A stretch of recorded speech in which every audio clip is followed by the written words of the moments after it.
This feels solid too.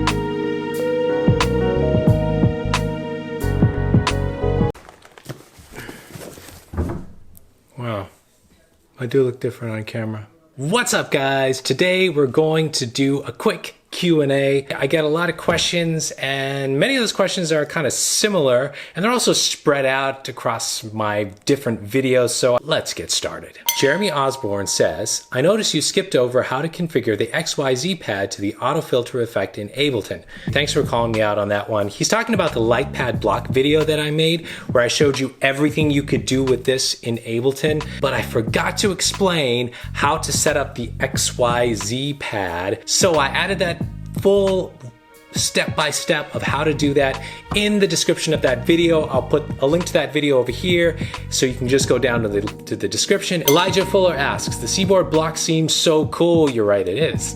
How hard do you think it would be for someone to learn when they have never tried a keyboard or piano before? Do you have any advice? This thing is great. It's great for creating sounds but it doesn't play like a regular piano. If you look in the future thinking, well, I'm gonna learn with this and then eventually move to a regular piano and learn classical music or something, this is not really the way to start. I would really start with a regular piano. But if you just want to experiment with sounds and you really want multi-dimensional polyphonic expression on an awesome keyboard, this does it. If you're interested in just making those really cool sounds, I really recommend the Lightpad Block. You get the same sound results from this. It's just in a different form factor, but this is so much more of an innovative device. It's doing so much more and capable of so much more than even the Seaboard block. An XYZ pad, create melodies, play drums, and it gives you this light feedback thing. It's just such a cool device and it's cheaper. Jesus asks, do you think Push 3 will come out soon? I'm thinking about buying a Push 2, but not sure if it's a good idea to buy now. Should I wait for the Push 3? All right. This is a question about the Ableton Push device. Can you see it a little bit? It's all cabled in. I don't want to pull it up. But now I recently attended the Ableton Live Meetup where I had a live demo of Ableton 10, which is the latest version, not even released yet.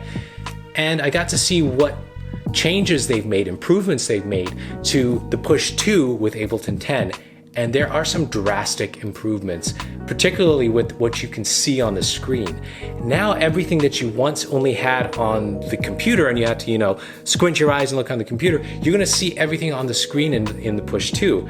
And that's gonna be out with Ableton 10 early next year, which means they're probably not gonna release the Push 3 anytime soon if they're investing so many improvements into the Push 2.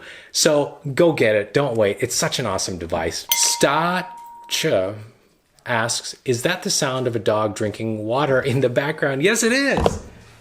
If you haven't met her by now, I'm gonna go get her. All right, this is Kyoto. Kyoto, say hi to the camera. Hi, look at her. This is Kyoto, my silky terrier. So if you do hear barking and there was some chasing going on earlier, that is Kyoto, and she likes to play and chase the cat and drink water. So yes, it was the sound of a dog drinking water. All right, Kyoto. Well, she likes to play piano too. Say bye. Okay, go find Rome. Next question, Milan Kubik asks, so if I buy the block now, do I get a full version of Equator as well? Good question, but okay, here's what happened. I bought the Seaboard block and I ordered it super early.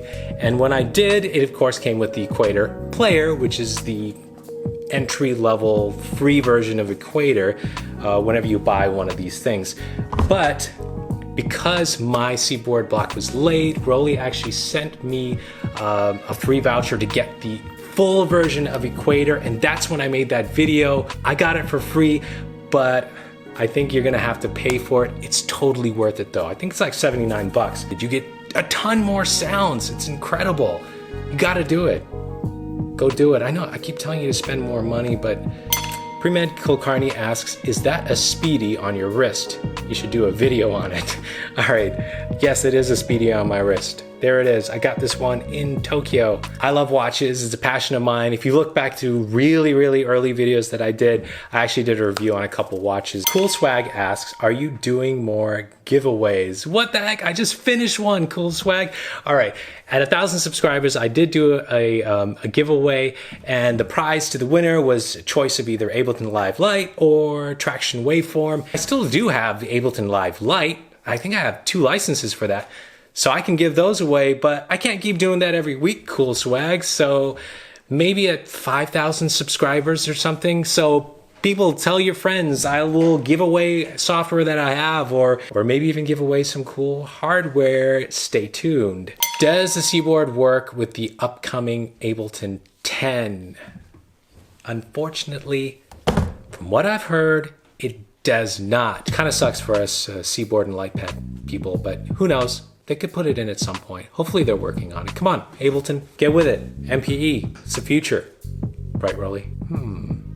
Oh, this is a good one. Roger Leventhal asks, I have Contact 5 and still trying to figure out how to connect it to the Seaboard through Equator. Is this something you could cover in a future video? Yes, I will cover it in a future video. Why? Because Native Instruments has a great deal on complete software that comes with Contact and a bunch of other instruments and stuff. So I'm planning on purchasing that before that deal goes away. And I'm going to be testing out how it works with light pads and Seaboards. So that was that. I want to just give you a preview of some other cool stuff that I'm working on. Check this out. All right, I'm not really working on this, but I got this. I am so excited about it. I've tested it out a little bit already, and my first impression is, wow, this thing feels really good. I don't know, is it just me, or am I completely obsessed with the way things feel? I do a lot of that in my videos. What's up with that? But I will do a review on this. This is the Midi Fighter Twister, and it just feels solid too. I haven't had too much time to play with it, but I'm gonna do that, and I'm gonna share what I find out with you. If you liked this video, hit that like button and subscribe if you haven't already.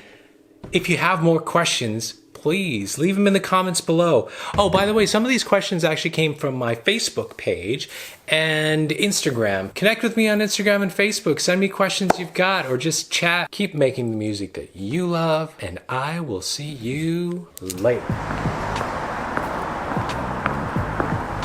All right, we're here. They haven't started yet. People are going to be meeting up in this room here. Oh, look what's on the screen. That's Ableton 10. You can set up the feedbacks to be like endless. You can go around, you can separate them now. The left one is going a little bit less, 64th notes there. I actually like separating left and right. Mid-side compressions and side chaining and everything has been really popular these days. So having that thrown in there. Bye, everybody. Thank you. Yo, congrats on 1,000 subscribers. Thanks. All right, second Ableton meetup done, and we saw Live 10. Dang, I need to get my hands on it. This is just taking way too long. They need to give me a copy or something like that. Those new features are amazing. The waveform synth, drum rack, the pedal thing. Got that thing was with that you could play it, and then if you didn't hit the record button, you hit that, and then it brings up what you just played anyway. That was super awesome. But the push features are what I'm looking forward to most. I mean, this takes push to that next level and puts that visualizations right on the screen. Oh my God, it's just so much, I can't take it.